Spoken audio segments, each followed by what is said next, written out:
NMACC launch. So that was designer Rahul Mishra there for you, ladies and gentlemen. I'll just reiterate this very important bit of information. I know I have said that before, but I'd really request each one of you to kindly be seated through the sessions. That's only because of the security protocol that we have in place ahead of the Prime Minister's visit and his session later in the evening. I'd request everyone who has been gathered, who are gathered at the entrance also to please come, have a seat and enjoy the next session, because it's really crowded at the back and it also causes a lot of disturbance to our guests who are listening and hearing the session. So really appreciate your cooperation and your understanding. I do understand that this can be quite a hassle, but this is a standard security protocol that one has to adhere to ahead of the Prime Minister's visit.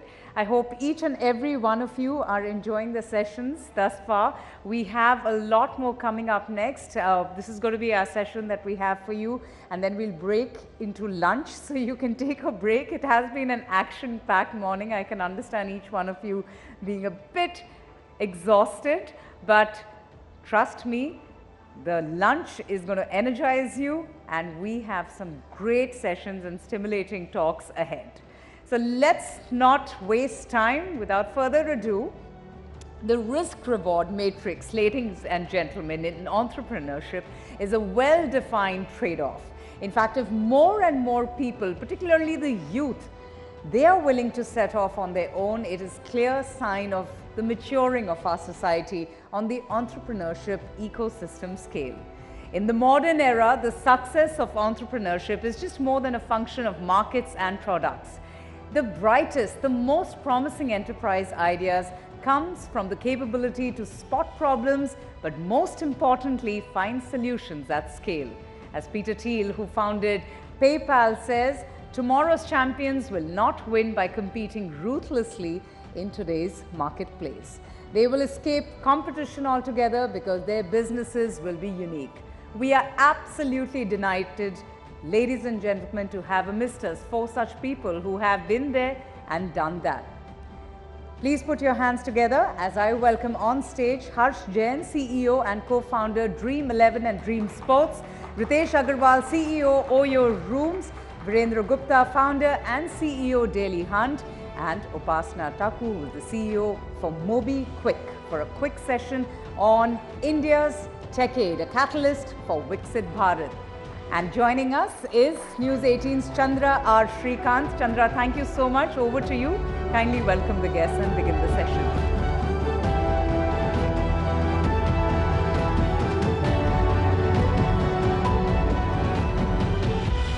Good afternoon, everyone. It's always challenging to do the session just before lunch because we are literally, standing in the path of you and some delicious food put together here at Taj Palace. But I promise you, this is going to be a short, sweet and insightful session.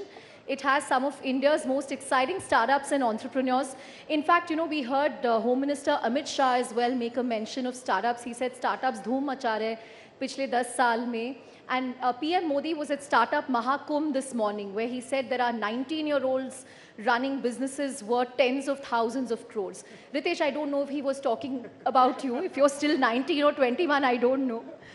But let me just start by getting each of your take on the amazing, decade that was, and what can we look forward to in the next 10 years? Because startups are clearly mainstream today. We had just 1 unicorn in 2011. We have 113 now, and 100,000 startups in India, which is humongous. Harsh, your own thoughts of how you've seen this evolve? We started in 2008, so we've actually been through this journey that you're talking about. And initially, even when we were starting out as a startup in India, startups weren't cool. Today you have to be a little crazy to start up. You have to leave a salaried job. You have to take that risk. You have to throw it all on the line. But I think that today, if you ask the youth, if you ask people, it's changed completely. Yeah. Back like 10, 15 years ago, I remember being on calls with some of our potential employees as parents. And you have to convince parents that this startup is okay, that it's okay to leave a MNC job and come and join a startup. Today, parents are not just okay with their kids joining startups, but they are okay with their kids starting up. India's come a fantastically long way from 10, 15 years ago where investors were scared to invest in an Indian company. Today, investors and entrepreneurs are saying we will only have a parent company in India. There are so many of us who are looking to flip. Reverse flip, that's flip. right. I think these are like very important outcomes of the importance that the government has given to Digital India, Startup India, ease of doing business, and these outcomes actually showing the true results. Right. Ritesh, did you have trouble finding a bride because you're an entrepreneur? Look, first off, thanks for having me here. Always great to see you. And I must say that in the startup ecosystem, we've all sort of, I feel like, grown up together. I've seen Harsh in the early years. I've seen you growing up in the startup ecosystem and many others. So I feel like personally, I'm talking as if I've been in it for decades, but it just feels like that. See, I'll answer your question specifically in a short while, but my perspective is that globally, everybody says that India is the bright spot in global economy. I think India is the brightest spot in global startup economy. Because we are now what's happening, the third largest startup ecosystem in the world. Yeah, and in my view, not just the third largest, it's probably the fastest growing, which means that we are not far away from staking claim on the second very quickly and eventually, hopefully, go for the big one. So I think before India becomes among the top 3 economies, I believe that India will also become probably the top 2 startup capitals in the world, which is a big transformation that we are trying to see and shows how India's economic rise is deeply connected to the India's startup rise as well, and in similar perspective. And look, I think I started in 2013 and 2014. And Startup India started in 2016. That is when the first big Startup India event happened. And Mom looked at television, on national television, for the first time, Honorable Prime Minister talking about startups and so on. Before that, she used to think I was in, like Hindi में कहते हैं कि तुम गलत संगत में पड़ गए हो. She used to say ये startup वाले तुम्हें गलत संगत में ले गए. It's the wrong group of people. You should not surround yourself with them. You should go and meet your other friends who are going to university. But that day she felt that if the Prime Minister is talking about startups, then must be something good that's happening here. So I told doing something right. I told her that your threshold is so high that you need to see this. But look, the question to your point on bride, look, I and Geet know each other for over 10 years now, so that was not that much of a trouble.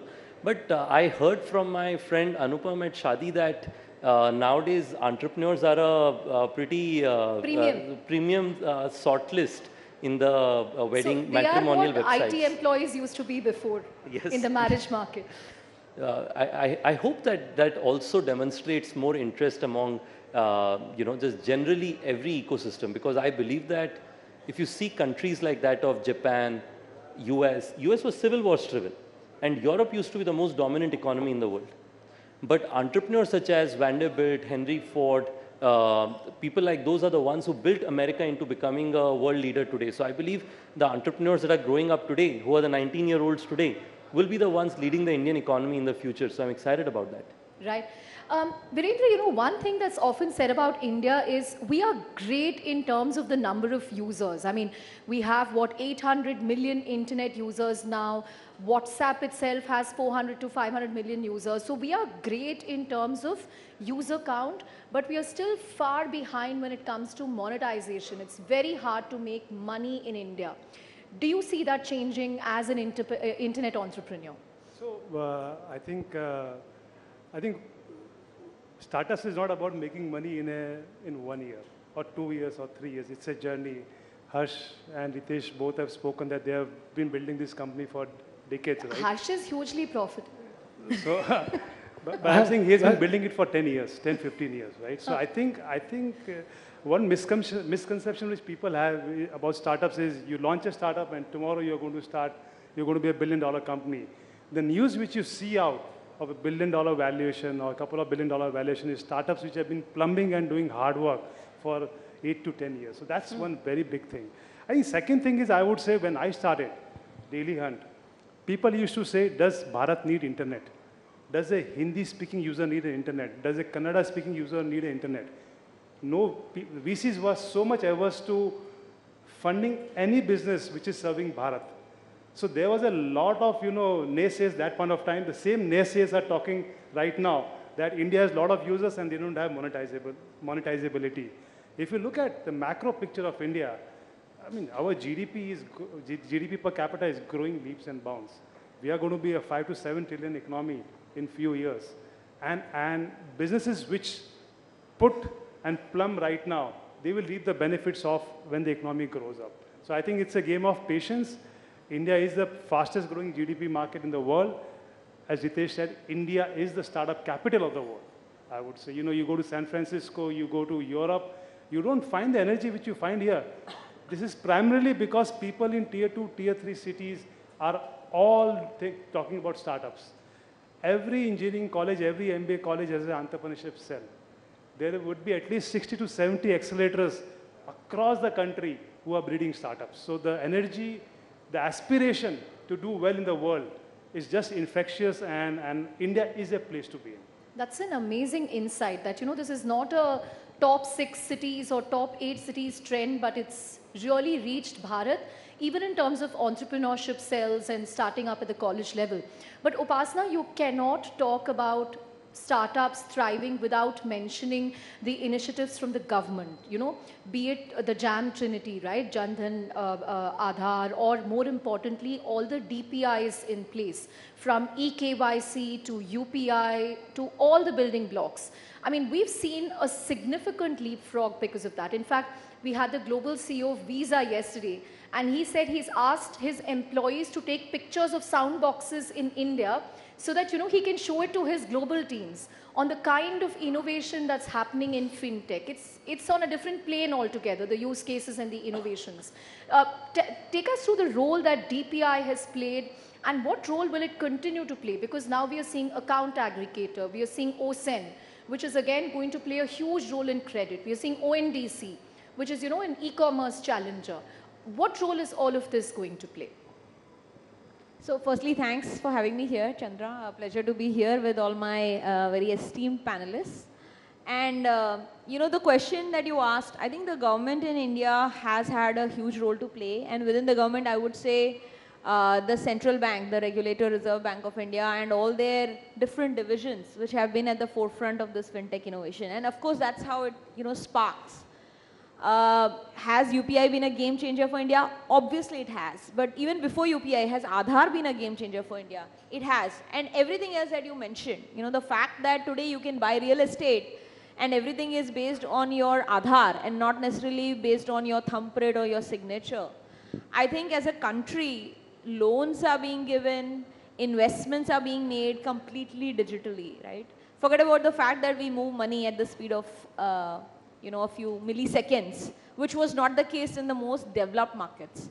So absolutely, I mean, having been a participant of the fintech industry for the last 14 years, before the word fintech was coined is when we got started. And much like my co-panelists were saying, have done, answered all of that questions, that does India need digitization in payments and then other financial products? Or, convincing parents that, why is this mission so important? So I think what I would like to say is that today, while India has about 800 million internet users, from a fintech perspective, the transacting base is still around 400, 450 million. So from that perspective, it's still a very high growth opportunity, because in the next 5 to 7 years, this number will double to 800 million transacting users. And that is where all of these things come in, that the user will have an Aadhaar, do a KYC, and then will get access to all the financial products, whether in their personal capacity or for their small business. And, keeping in mind that India is such a fast-growing country from a GDP and economy perspective, I think that our sector is going to sort of be an evergreen sector from that perspective, because everything said and done, financial products even today are reaching only the top 150 million Indians. And from an enterprise perspective also, it's only reaching the large enterprises and the upper echelon of the SME base. So, there's a long way to go for the QRs and the sound boxes and the sound box backed merchant loans that have still to reach, 50, 70 million merchants in India. And I say that all of the things that have happened via DPI with government and regulatory intervention have been extremely solid and positive in this making of this ecosystem. Right. And I see a lot more is going to happen in the future. And I'll go one step ahead and say that financial technology innovation in India is been so strong in the last 5 to 7 years. The first 10 years, the ecosystem was getting built. Last 5 to 7 years, you've seen business models being made out of that. And so it's been a, how to build a sustainable business on top of this fintech. So our tech stacks are so strong.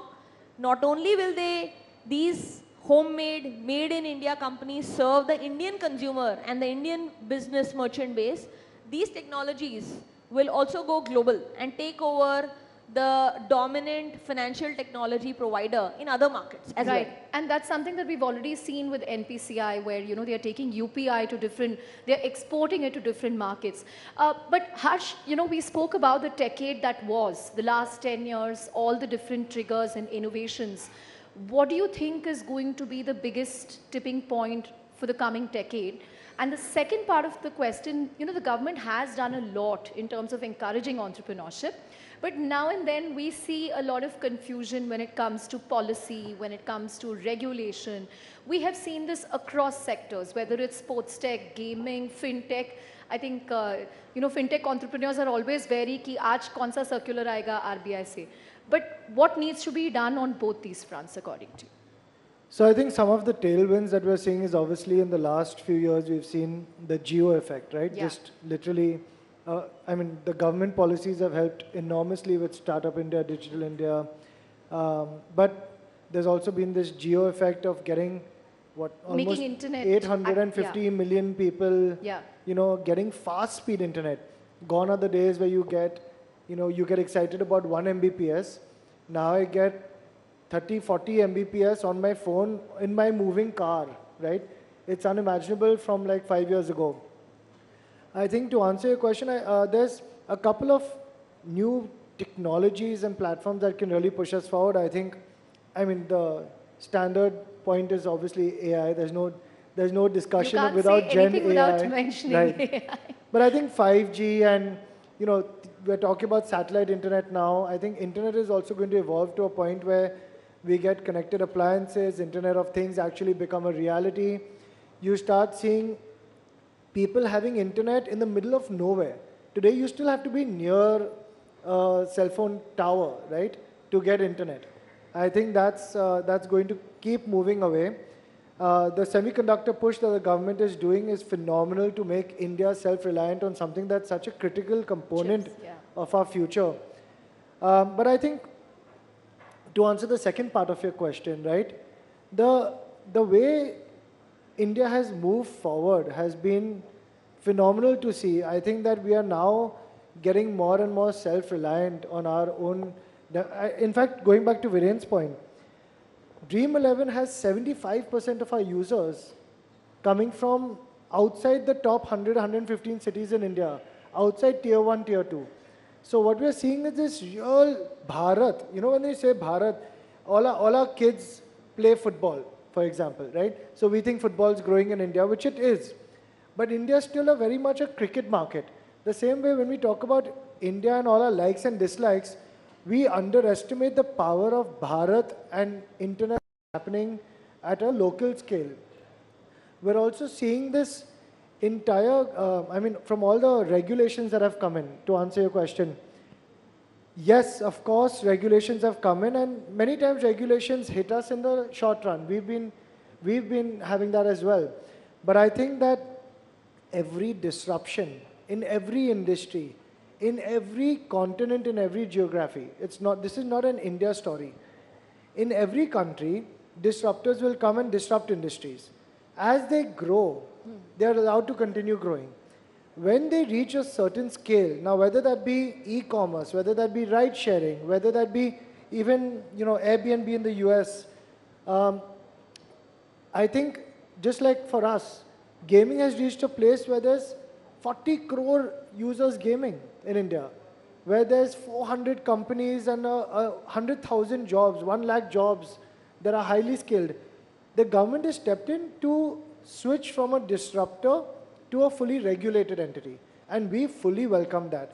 Most of the time, regulation will have some short-term pain as the industry grapples with the government on creating a way that doesn't stop growth, but also allows the bad operators to be, wiped out and all the good operators to continue. And there will be some growing pains in that. Fair point. Regulation usually follows innovation in most major markets. And that's okay. But the Dream 11 stat is amazing that so many users coming from smaller cities. And I remember you mentioning that a lot of women are also taking to gaming. We've seen actually 80% growth in women playing year over year. We are seeing our, on a lighter note, for any RCB. So low base effect hai na? The number of women are so small, the 80% I agree. growth hoga. I fully agree because sports fans in India are so dominantly male.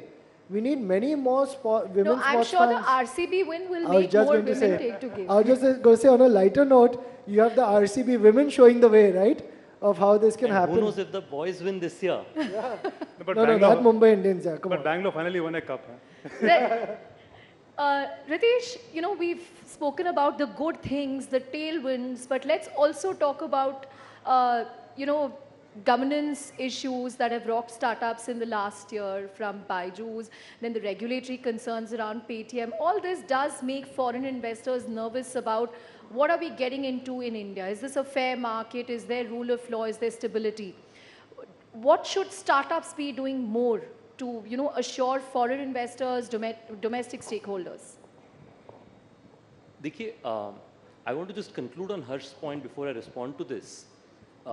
मुझे लगता है कि in startup language, 0 to 1 of Indian startups was 2016 to 2018, when the rapid ascent of startups happened. 1 to 10 was 2018 through to 2022. We went through various highs and lows, but we went through rapid growth as well. I think what got us here will not get us to the next from 10 to 100. So Uspe, this morning I was, of course, like many other entrepreneurs, very intently listening to Honorable Prime Minister's speech at Startup Mahakumbh. And he mentioned Bharat AI में दुनिया का नेतृत्व करेगा. Yeah. So मुझे लगता है कि the AI, and I'm trying to make an acronym because we're talking about sports. I think in AI it is Advantage India. For sure, because we have engineers, we have the product managers, we have implementation. So infrastructure ability we have good is proven by the Jam Trinity, and Harsh was mentioning that earlier. I think implementation is now the big opportunity, that how many developers from India are writing code and creating the best implementation of AI, and I feel that India offers a huge market domestically. Whether you pick it, like in our industry, right? You pick spiritual tourism, you have probably the world's biggest spiritual tourism market here. You want holiday destinations, you have the biggest holiday destinations here. You want urban cities, that's also here. That will allow us to do India for the world opportunities, which I think will create Indian leaders for the globe in times to come. To your point on governance, look, I think it's a part of growing up, coming back to the 10 to 100 story. Today, most of our companies have majority, if not all, independent directors. We are driving our business with decisions being made by people who are serious and have driven multinational companies historically. My view is that more startups are willing to be accountable not just to regulators, but also to their own stakeholders. I think their ability to make a positive impact will only get better. So my view is that it's a growing pain, but you will see companies, Indian startups, be probably in next 5-10 years learning from the pains as among the best governed, is my hope in times to come. Right. Interesting point on AI. Hopefully the AI mission will also mean we get those GPUs which are in demand globally. We're out of time, and I want to get just closing thoughts from Viru and Upasna. Do we also need to do more to ring fence Indian startups like what China has done? This particularly came up during, the Google billing road. Just closing thoughts from both of you. I think our firm belief is that we should have a fair and playing field. It should be fair both to the local companies as well as to the international companies. Second thing is, when you frame a fair law, you need to be aware and have a context of the ecosystem of India particularly. Why do you need startups? You need startups to drive innovation, and you need and you need competition to give best service to consumers. The Indian context is very, very important, and I think we should not be ashamed of framing rules which are around Indian context, Indian context. because we have huge diversity of population, which have different level of incomes, and we need to serve multitude needs of culture and needs of people. I'm going to let you have the last word, Upasana. Yeah, I think it's a double-edged sword. It's one of the fastest growing economies in the world. Of course, it's going to attract dollars, both from investors as well as big tech and large global players, right? We have Amazon here, we have Google here, we have Meta here, we have everybody from tech over here. And of course, they'll be interested. So I think my thoughts are that we don't have a Google of India, right? We don't have a WhatsApp of India. WhatsApp has come from San Francisco to us here, and we are a large market for them. So I think it will be the case that we will use global products. And so to the extent that we want to have Indian product companies also serving not just India, but the global markets, we have to give them a chance to compete. So to that extent, I do believe, and Harsh and I are both on the IMAI Governing Council, I think we do believe that Indian orgs coming together and working with the government and regulatory bodies to say that should we have the right antitrust or anti-competitive laws in place, which are fair, which enable global players also to make a play, but they also allow Indian companies to thrive. Because before we have reached that 100x scale, if you have a 100-pound gorilla and trying to clean out the market, that's not going to really serve the purpose of Indian startups. So therefore, it's a heavy question, and it's a very tightrope of balance that one needs to frame. And I want to just say 10 seconds more to the question that you were asking. I do believe that we are now in that middle phase of the Indian startup revolution, right? The last 10 years were sort of the build out. We are in that middle phase where companies are going from being a toddler, teenager to reaching just that adulthood. So I think you will see some disruptions, but I think those disruptions will mean that startup founders, as they are coming now into the ecosystem and building, will not be going for growth at all costs. Right. They will have to realize that innovation is important, growth is important, but maybe for long-term sustainability, you have to slow down a little bit and also think about building within the guardrails, thinking about governance, etc. And I think that's going to be great for the Indian ecosystem, because that's where valuable businesses are going to get created. Right. On that note, thank you all very much for talking to us on this session. These are some of India's biggest entrepreneurs. A huge round of applause for all of them. Thank you very much, Harsh, Ritesh, Viru, and Upasana. Thank you. Thank you so much, Chandra. Thank you once again to all of our guests. It was a fascinating discussion on India's startup ecosystem. Comes at such an important time when the Prime Minister also has just inaugurated